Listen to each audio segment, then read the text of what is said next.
আপনি কি জানেন জগন্নাথ মন্দিরে এমন কিছু রহস্য আছে যা আজও বিজ্ঞান পুরোপুরি ব্যাখ্যা করতে পারেননি।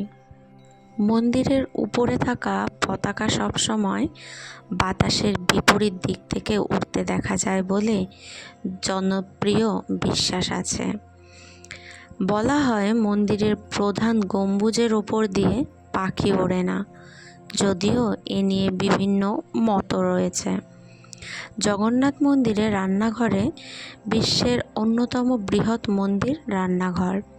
বিশ্বাস করা হয় এখানে রান্না করা প্রসাদ কখনো কম পড়ে না, আবার নষ্টও হয় না। প্রতি বছর নবকলেবর অনুষ্ঠানে ভগবান জগন্নাথের কাঠের মূর্তি পরিবর্তন করা হয়, যা অত্যন্ত গোপনীয় আচার হিসেবে পরিচিত।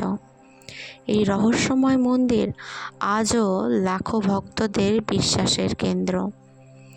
আরও এমন ভক্তিমূলক রহস্য জানতে সাবস্ক্রাইব করুন ভক্তি জগৎ ইউটিউব চ্যানেলকে।